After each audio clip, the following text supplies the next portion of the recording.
कभी सोचा है कि चार्ट पर कुछ शक्लें, कुछ पैटर्न्स बाजार के टॉप का इशारा कर सकती है?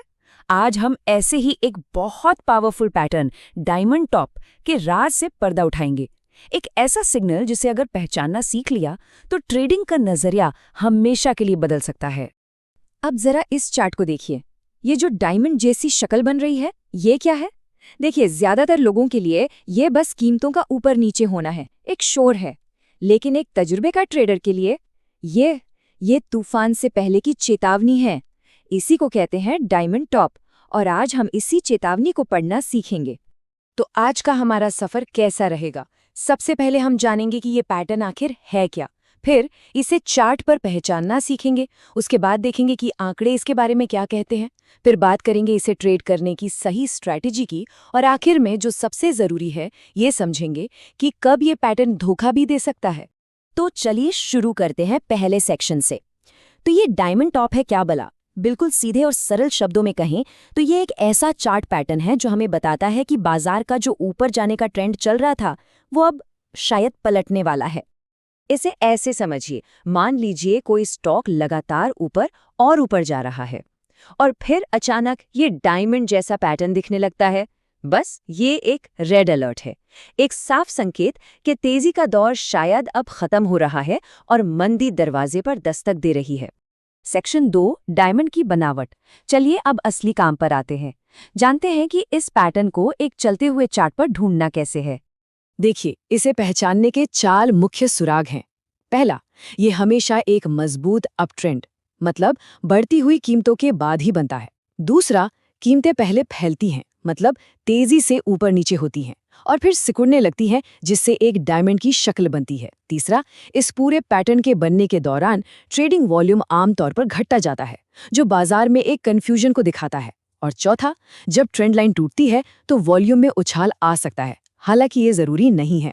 जरा इस उदाहरण पर नजर डालिए, बिल्कुल साफ दिख रहा है।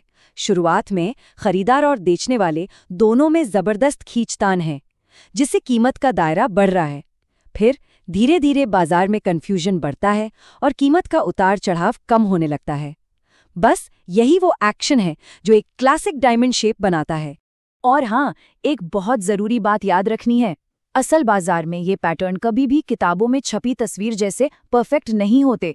ये अक्सर टेढ़े मेढ़े अटपटे से दिखेंगे। हमें किसी गहने की दुकान वाला हीरा नहीं, बल्कि एक कच्चा हीरा पहचानना है। मतलब उसकी मूल बनावट को पकड़ना ज्यादा जरूरी है, ना कि उसकी परफेक्ट शक्ल को। हमारा अगला सेक्शन, आंकड़ों की जुबानी। अच्छा, किसी पैटर्न को पहचान लेना तो बस पहला कदम है। असली सवाल तो ये है कि जब ये बनता है तो इसके काम करने के चांस कितने हैं, है ना? तो चलिए अब जरा डेटा पर नजर डालते हैं। तो जब एक डायमंड टॉप बनता है तो उसके बाद 2 ही रास्ते होते हैं। या तो कीमत ऊपर की तरफ निकल जाए, जो कि बहुत कम होता है, या फिर कीमत नीचे की तरफ टूट जाए, जो कि ज्यादातर मामलों में होता है। और यही नीचे की तरफ का ब्रेकआउट इस पैटर्न का असली सिग्नल है। अब ये आंकड़ा बहुत ध्यान से देखिए, सिर्फ 6%। इसका मतलब पता है क्या है? इसका मतलब है कि बुल मार्केट में जब ये पैटर्न नीचे की ओर टूटता है तो 100 में से सिर्फ 6 बार ऐसा होता है कि ये खास गिरावट नहीं देता। मतलब इसके फेल होने की संभावना बहुत ही कम है, जो इसे एक बेहद भरोसेमंद सिग्नल बनाता है। और जब ये पैटर्न काम करता है तो गिरावट भी जबरदस्त होती है। आंकड़े बताते हैं कि नीचे की तरफ ब्रेकआउट के बाद कीमत में औसतन 21% की गिरावट आ जाती है। सोचिए, 21%! ये बहुत बड़ी गिरावट है और यही चीज इस पैटर्न को इतना शक्तिशाली बनाती है। ये चार्ट इसकी सटीकता को और भी साफ कर देता है। जरा बीच वाले बार को देखिए। बुल मार्केट में जब ये नीचे की तरफ ब्रेकआउट देता है तो 76% मामलों में अपने अनुमानित प्राइस टारगेट तक पहुंचता है। मतलब ये पैटर्न सिर्फ गिरावट की दिशा ही नहीं, बल्कि वो गिरावट कितनी गहरी हो सकती है, इसका भी काफी अच्छा अंदाजा दे सकता है। चलिए अब चलते हैं अपने चौथे सेक्शन पर, पैटर्न से प्लेबुक तक। तो ठीक है, चार्ट पर पैटर्न दिख गया, आंकड़े भी अच्छे हैं, लेकिन अब करना क्या है? ट्रेड कैसे करें? चलिए इसकी रणनीतियों को समझते हैं। इसका प्राइस टारगेट निकालने का सबसे आसान और पॉपुलर तरीका है मेजर रूल। बहुत सिंपल है, बस डायमंड के सबसे ऊंचे पॉइंट और सबसे निचले पॉइंट के बीच की दूरी को नाप लीजिए। अगर ब्रेकआउट नीचे की ओर होता है तो इस दूरी को ब्रेकआउट पॉइंट से घटा दीजिए, बस वही आपका टारगेट प्राइस है। यहाँ इसे एक्शन में देखिए। पैटर्न की ऊंचाई मतलब ए और बी के बीच की दूरी को नापा गया है और फिर ब्रेकआउट पॉइंट सी में जोड़कर अनुमानित टारगेट निकाला गया है। बिल्कुल सीधा और सिंपल। और ये शायद आज की सबसे ज़रूरी सलाह है। कभी भी जल्दबाजी मत करिए। किसी भी ट्रेड में कूदने से पहले हमेशा कैंडल के पैटर्न की ट्रेंड लाइन के बाहर क्लोज होने का इंतज़ार करिए। ये छोटा सा धैर्य आपको कई झूठे संकेतों और बड़े नुकसानों से बचा सकता है। और अब हमारा आखिरी सेक्शन, जब डायमंड नहीं चमकते। देखिए, कोई भी पैटर्न, कोई भी स्ट्रैटेजी 100% सही नहीं होती। एक सफल ट्रेडर बनने का राज ये जानना है कि कब कोई सिग्नल फेल हो सकता है। तो चलिए समझते हैं कि ये पैटर्न कब धोखा दे सकता है। तो सवाल उठता है कि जब पैटर्न इतना साफ दिख रहा था तो आखिर ये फेल क्यों हो गया? ये एक ऐसा सवाल है जो हर ट्रेडर के दिमाग में कभी न कभी आता है। चलिए इसका जवाब ढूंढते हैं। इस चार्ट को देखिए। यहाँ एक परफेक्ट डायमंड टॉप बना।